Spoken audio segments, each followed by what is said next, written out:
Il ragionamento che abbiamo provato a portare avanti con questa mozione e con un dibattito che c'è anche a livello nazionale è il ragionamento sullo psicologo di base, cioè sull'idea che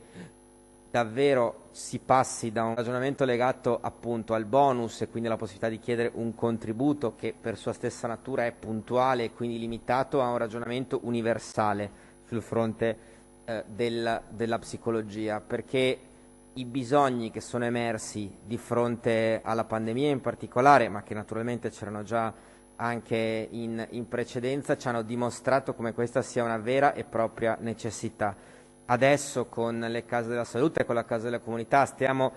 arrivando a un ripensamento di quella che è l'attività sul territorio e a fianco al medico di base noi siamo convinti che sia necessario anche una cura diversa, un'attenzione diversa su questo fronte.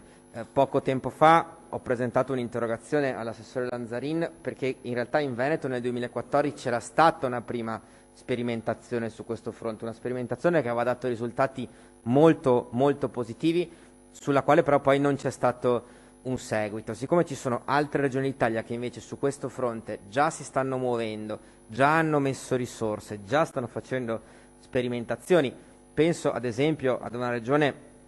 che insomma quando ci confrontiamo sul fronte del livello delle rispettive sanità probabilmente non è certo a livello del Veneto e quindi la regione della Campania. Noi abbiamo quindi la possibilità, ma dico di più, secondo me il dovere di essere all'avanguardia su temi come questo, e quindi questa mozione è un messaggio, è una richiesta politica che il Consiglio fa alla Giunta. È evidente che servono risorse ma serve anche pensiero. La grande sfida che abbiamo davanti con le case della salute, appunto le case della comunità e quindi con il ripensamento dei servizi territoriali ci deve portare